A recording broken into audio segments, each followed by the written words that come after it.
Olá! Bem-vindos a esta nossa análise sobre um dos temas que mais tem mexido com as bases da economia global atualmente, o choque da automação e o seu impacto direto na desigualdade. A gente está acompanhando as tendências macroeconômicas recentes e fica muito claro que a inteligência artificial e a robótica avançada não são apenas ferramentas novas. Elas representam uma mudança tectônica, uma alteração completa na própria estrutura do mercado de trabalho. Nosso objetivo aqui é destrinchar esses dados mais recentes para entender como essa transição está afetando a estabilidade da força de trabalho e concentrando riqueza de um jeito que, honestamente, nós nunca vimos antes. Bom, vamos direto ao ponto. Nossa rota de hoje está dividida assim: 1. O choque da automação. 2. A ilusão da segurança. 3. Fragmentação e desigualdade laboral. 4. A corrida da requalificação. 5. A renda básica universal, ou RBU. E 6. O futuro do trabalho. Então, começando pela parte 1, o choque da automação, onde a ameaça aos postos operacionais já é uma realidade imediata. A grande dúvida que paira sobre a economia global hoje é esta: as carreiras tradicionais vão sobreviver à próxima década de disrupção tecnológica? Pensem bem. As gerações anteriores cresceram com uma confiança enorme na longevidade das suas escolhas profissionais. O problema é que os dados atuais mostram que essa certeza simplesmente deixou de existir. A gente está tendo que reavaliar do zero o que realmente significa ter um emprego estável. E para colocar isso numa escala real, vamos olhar para o setor de transporte rodoviário lá nos Estados Unidos. Estamos falando de uma indústria de 700 bilhões de dólares, que emprega 1,8 milhão de pessoas. Só que, neste exato momento, frotas inteiras de caminhões autônomos já estão sendo testadas em rodovias super movimentadas, acelerando, freando e mudando de faixa com uma precisão assustadora. Aquilo que sempre pareceu uma profissão à prova de globalização, agora está lidando com o risco de deslocamento em massa. E não é só na estrada, não. Expandindo para o setor de serviços, a gente tem 3,5 milhões de empregos em redes de fast food na corda bamba. Restaurantes tipo Cali Burger já colocaram robôs, como o famoso Flip, operando direto na grelha. Historicamente, esse sempre foi o clássico primeiro degrau na escada econômica para quem não tem experiência. Mas agora, até esse ponto de entrada está sendo dominado pela automação. E isso ilustra perfeitamente o verdadeiro desafio competitivo que a gente tem pela frente. A equação é implacável. De um lado, trabalhadores humanos cansam, tem rotatividade, custos salariais que aumentam, fadiga natural. Do outro, os sistemas automatizados trabalham 24 horas por dia, 7 dias por semana, com escalabilidade perfeita. Se um robô aprende uma nova tarefa hoje, esse software pode ser atualizado instantaneamente em milhares de outras máquinas pelo mundo. Em termos puramente econômicos, é muito difícil competir com isso. O que nos leva à parte 2, a ilusão da segurança. Porque se engana quem pensa que isso é um problema só do trabalho braçal. Muita gente alimenta o mito de que trabalhos que exigem alto nível cognitivo estão blindados.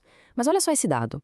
Em um teste documentado nas nossas fontes, o sistema de IA LogGeeks competiu de igual para igual com advogados humanos na revisão de contratos legais. A IA não só terminou o trabalho numa fração minúscula do tempo, como bateu 95% de precisão. Os humanos, 85%. Ou seja, o trabalho intelectual está oficialmente na linha de frente dessa disrupção.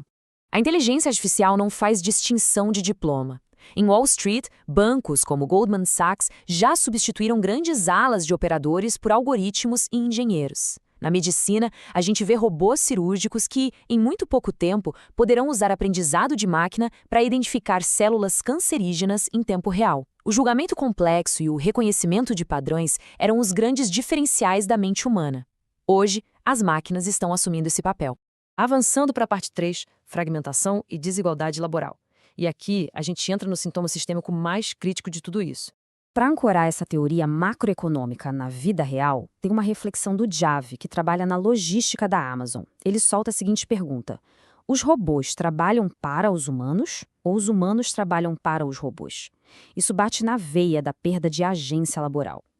Nos galpões gigantes de distribuição, essa tal colaboração entre homem e máquina muitas vezes faz com que as pessoas se sintam como engrenagens facilmente substituíveis, correndo atrás do ritmo que o algoritmo impõe.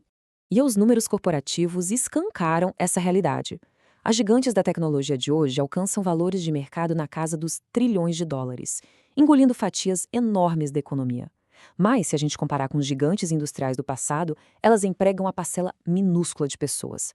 É uma criação massiva de riqueza, mas que foi totalmente desvinculada da criação massiva de empregos. E isso abre a porta para a parte 4, a corrida da requalificação. A saída clássica que os economistas sempre apontam. Tradicionalmente, o modelo funciona assim. O emprego é automatizado, o trabalhador é requalificado para a área de tecnologia, tipo aprender a programar, e tenta voltar para o mercado, muitas vezes caindo na economia informal, os famosos gigs. Mas a grande questão é, isso é escalável? Se a própria inteligência artificial já está aprendendo a escrever código, tentar transformar ex-motoristas em programadores de repente vira uma corrida impossível de ganhar a longo prazo. As regras do jogo estão mudando enquanto a gente corre. E na hora de resolver isso, o debate se divide.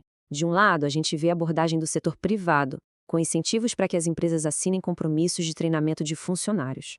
Mas isso depende muito da boa vontade corporativa. Do outro lado, o setor público defende um financiamento mais sistemático, via leis e apoio a ONGs educacionais. No fundo, a questão analítica é uma só. De quem é a responsabilidade quando milhões de pessoas enfrentam o desemprego estrutural de uma vez só? Chegamos à parte 5, Renda Básica Universal, a RBU. Com a eficácia da requalificação e cheque, o mundo começa a olhar para novas redes de segurança.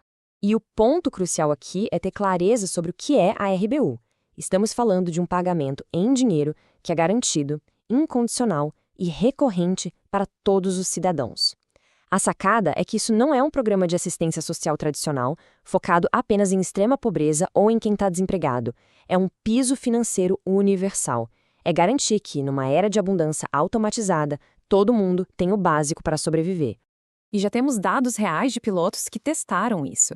Temos a proposta política do Andrew Yang, o dividendo de liberdade, que sugeria dar $1.000 por mês para todo adulto americano, e tivemos na prática o experimento na cidade de Stockton, na Califórnia, distribuindo $500 mensais. O foco não é fazer com que ninguém pare de trabalhar, mas sim criar um colchão financeiro para que as pessoas consigam transitar para essa nova economia sem entrar em colapso. Trazendo para a nossa realidade aqui no Brasil, os nossos sistemas jurídicos já estão flertando com limites de sobrevivência bem parecidos com a filosofia da RBU. Em abril de 2026, o STF validou o valor de R$ 600 como o mínimo existencial dentro da lei do superendividamento. Na prática, isso blinda uma parte da renda para não ser engolida por dívidas, reconhecendo legalmente a necessidade de um piso de subsistência diante da pressão econômica. É exatamente a mesma lógica de proteção financeira básica que a RBU propõe. Finalmente, parte 6, o futuro do trabalho. Para onde tudo isso está nos levando? Os riscos de cruzar os braços são altos demais. Sem atualizações profundas no nosso sistema, a gente pode encarar um desemprego estrutural crônico. Isso agrava divisões geográficas, isola realidades e acelera essa concentração brutal de dinheiro na mão de poucos donos de tecnologia. E, claro, tem um impacto humano gigantesco, a perda de propósito, da identidade e da dignidade que o trabalho historicamente sempre ofereceu à nossa sociedade.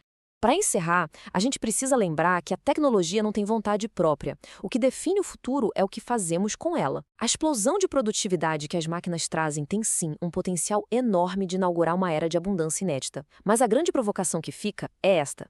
A inteligência artificial vai, no fim das contas, libertar a sociedade do peso do trabalho ou vai fraturar permanentemente a economia global e deixar a maior parte das pessoas para trás? O modelo econômico das próximas décadas vai depender exatamente da nossa resposta a essa pergunta.